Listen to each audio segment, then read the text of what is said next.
Hello and welcome to Kingston Now. I'm Jimmy Buff. This week we're taking a look at crime and prevention in the city, and joining us later in the show is Mayor-elect Shayne Gallo. Up first, though, is newly appointed Chief of Police Egidio Tinti. Welcome. Thank you. Tell me about your career as a policeman in Kingston. You started, 20 years ago?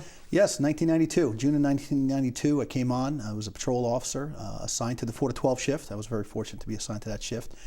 We were just coming off the tail end of the crack epidemic in New York, and it was quite an eye-opener for me to be assigned, not only as a police officer. I came on as what's considered today to be an old rookie. I was 27.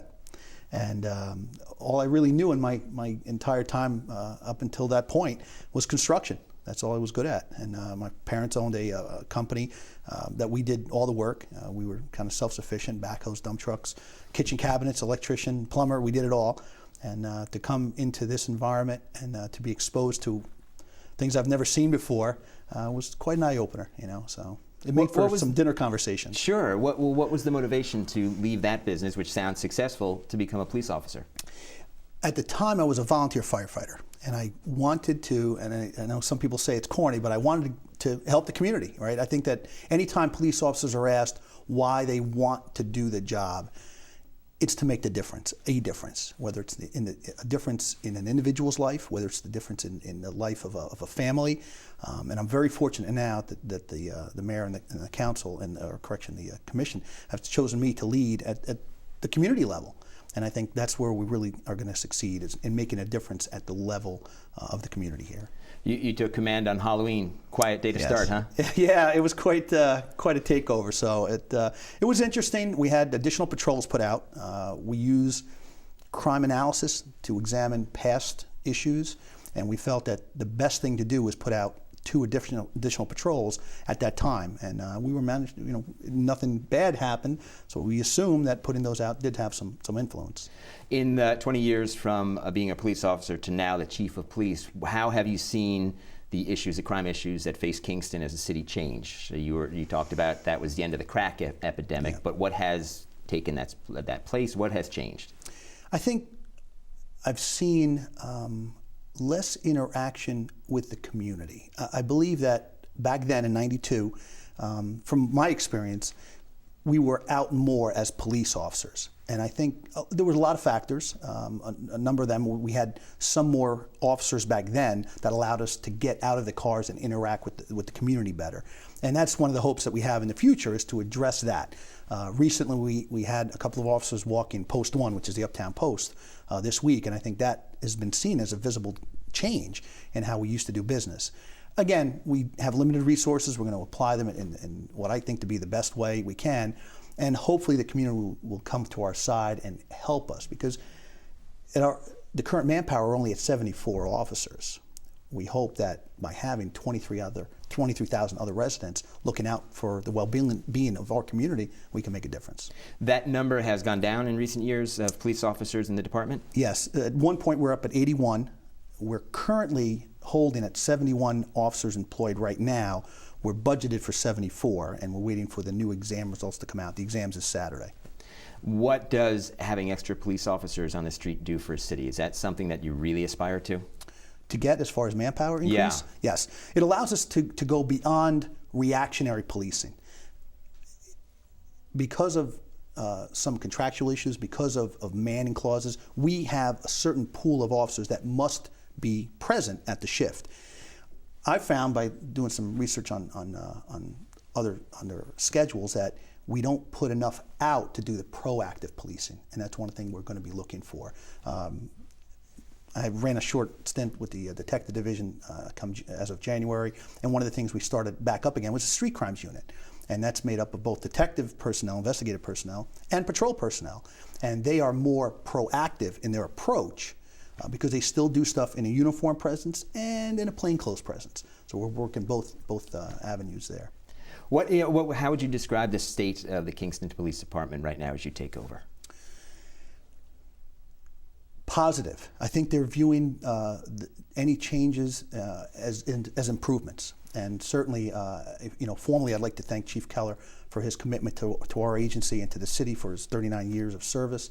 And as I explained to the commission, I think my role now as chief is to bring and I'll use Chief Keller's term, a fresh look to things.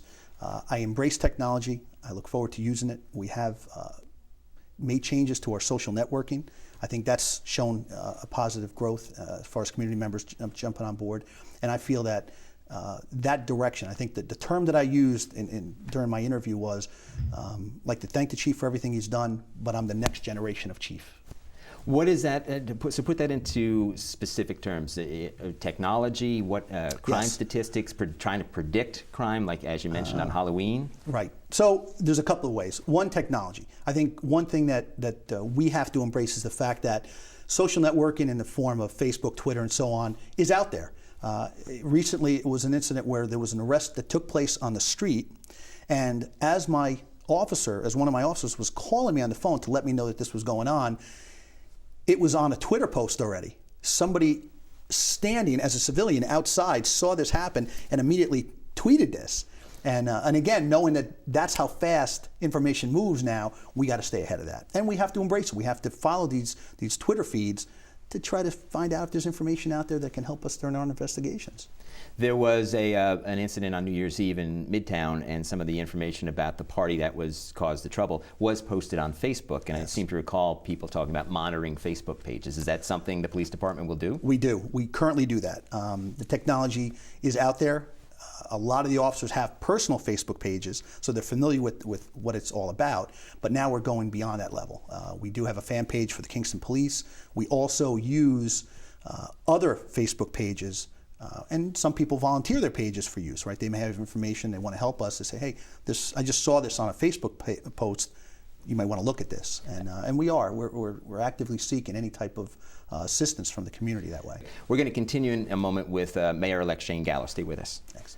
You're watching Kingston Now. We'll be back in just a moment. We'll talk about the relationship between the mayor's office and the police department.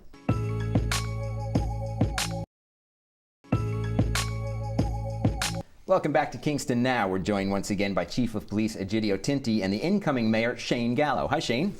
How you doing, Jimmy?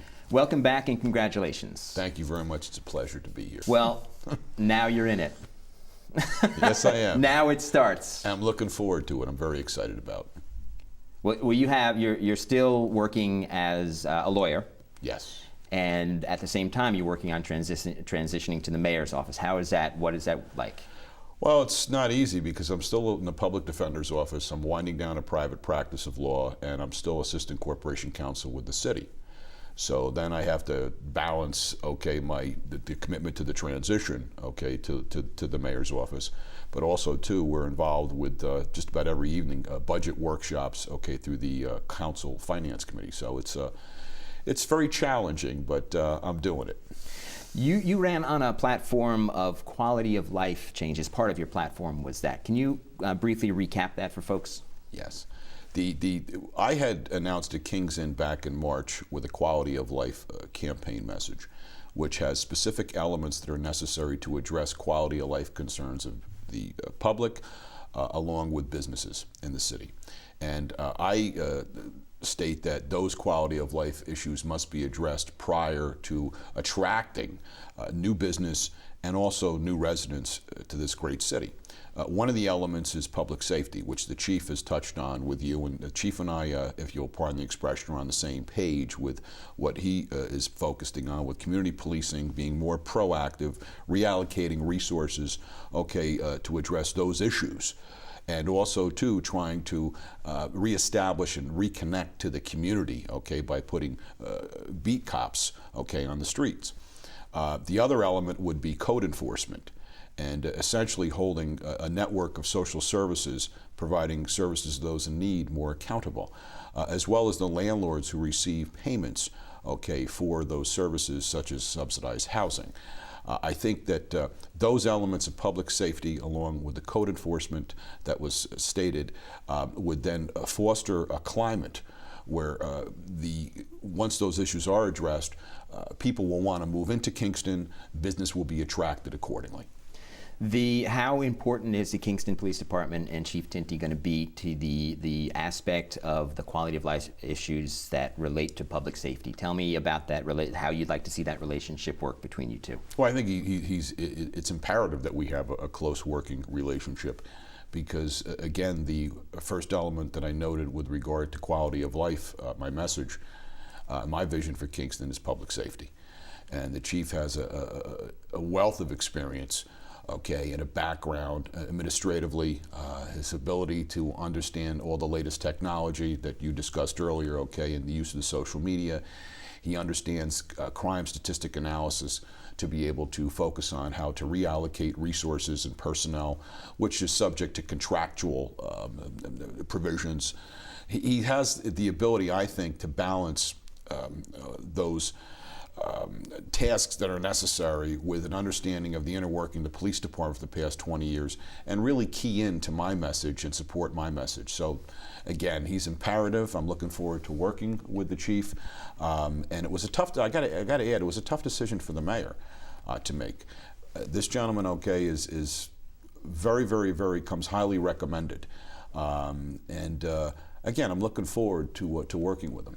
And what you mean by that is the chief of police in Kingston is appointed by the mayor. Correct. And so you endorse, obviously, you endorse the selection of Chief Tinti. Yes. And Chief, what are you going to need from City Hall and the mayor to make your job, to do your job?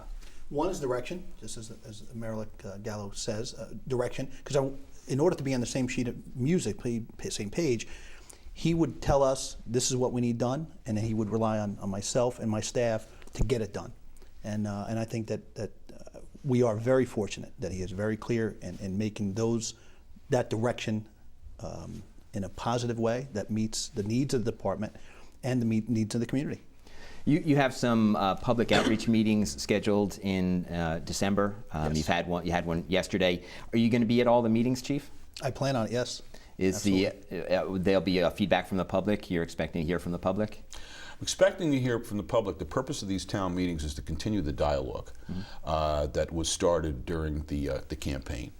And the feedback that I got from the public and the business and professional community, dealing with those issues of public safety, dealing with those issues of trying to hold accountable this network of social services that's just prevalent throughout the city, and also too to use the chief to try to foster a better relationship with the county and county officials and the county social services department. So I feel that the chief is necessary to come to these meetings because people have been raising these questions throughout the entire campaign. The contract you mentioned, the police union contract, is up at the end of the year, and so that will need to be negotiated. How do you see that going?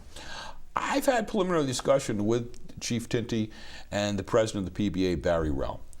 I have a very strong knowledge of the collective bargaining agreements, terms and conditions, particularly as it pertains to work schedules. I at one point represented the PBA through their union.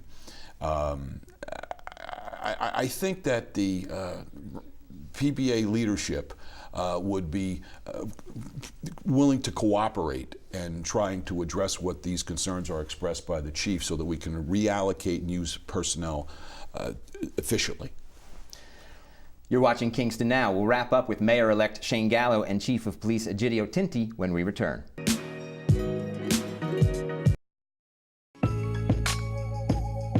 This is Kingston Now, and with us this week is Chief of Police Tinti and Kingston's next mayor, Shayne Gallo. We were talking before the break about the contract negotiations between the city and the police union, and you guys had some thoughts that you wanted to talk about. Just to conclude that, I think that at this point, given the circumstances financially for the city, that there's a willingness on the part of the PBA to cooperate. And my goal is to negotiate a collective bargaining agreement where the rank and file PBA members consider themselves as stakeholders in the city's future. And I think given the circumstances, it presents a great opportunity to facilitate that.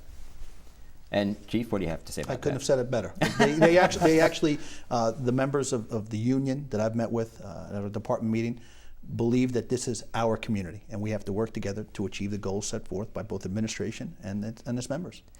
What does it take to be an effective leader of the police department?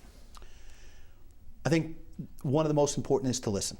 And that seems to have been one of the greatest givebacks I can have available to the staff.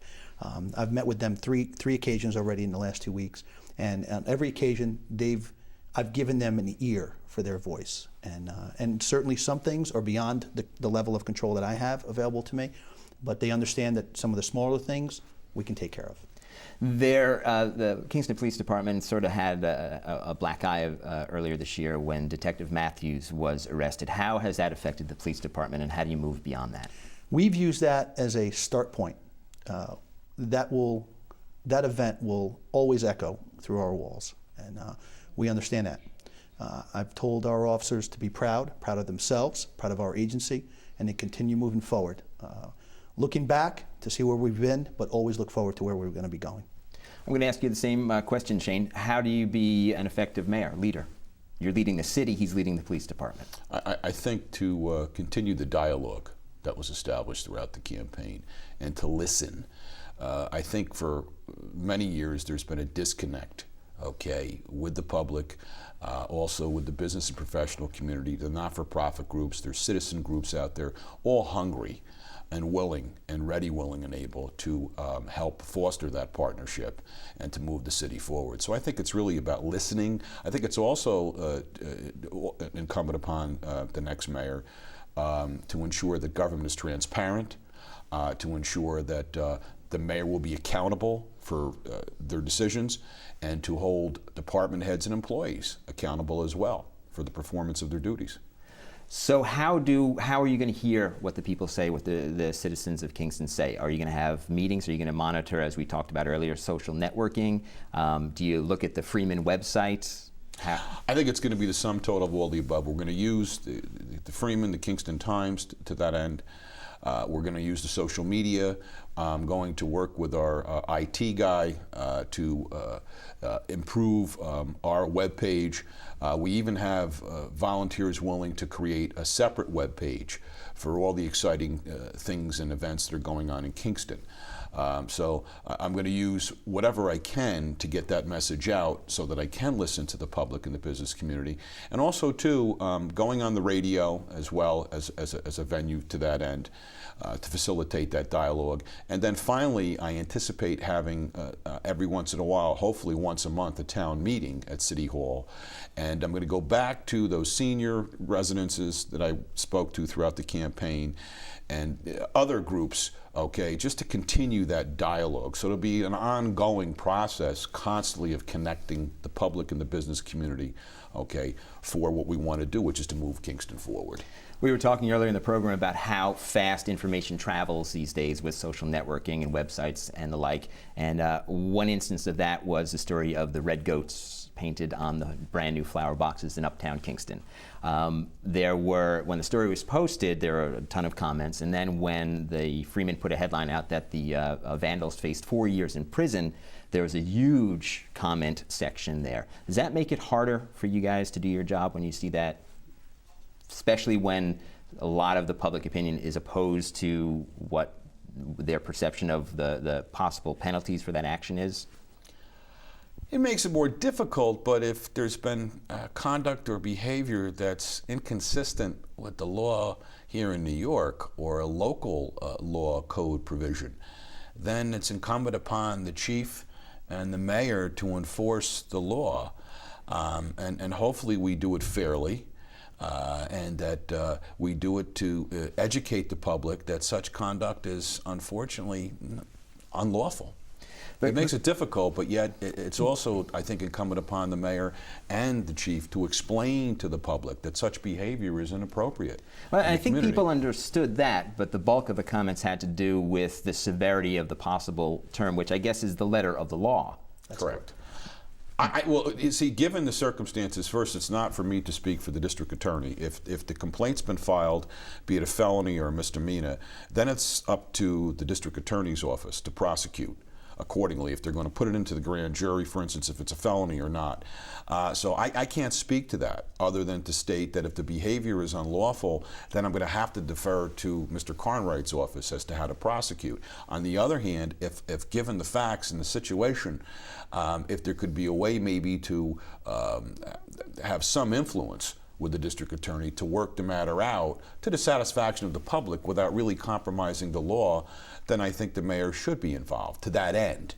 but not to the end that it would compromise or interfere with the district attorney's role in the matter, or the police department, the police chief's role in the matter with his staff. And I think that probably is an indication of where your mayor, where you holding the office of mayor could change things. And when you sit down and talk to people like that and respond in that way, I think that makes a big difference. I agree. And it's imperative that I do that, because that's what I think. I think the election results show a mandate for change, but a mandate for transparency, a mandate for accountability, and a mandate to continue the dialogue. Are you interested in doing a ride along with the chief at all through the city? Actually, what I intend to do, I kind of mentioned this to the chief some time ago. My late brother, when he was mayor, usually maybe 3 days a week, would throw the chief of the fire department, the chief of the police department, and the superintendent of public works in a vehicle and ask one of them to bring a clipboard and a notebook. And he would literally ride throughout the city, okay, and ask the chief of the police department or the chief of the fire department, who also is responsible for building and safety and code enforcement, and superintendent, what about this, what about that, identifying issues so that we're all on the same page, so that we can apply the staff and the resources to deal with those issues. So yes, there will be ride-alongs with he and the other department heads as well on a regular basis. I'm looking forward to it. Thanks, guys. My pleasure. Thank you for having me. Thank you very much. That's it for Kingston Now. Our thanks to Chief of Police Egidio Tinti and Mayor-elect Shayne Gallo for joining us. I'm Jimmy Buff. We'll see you next time.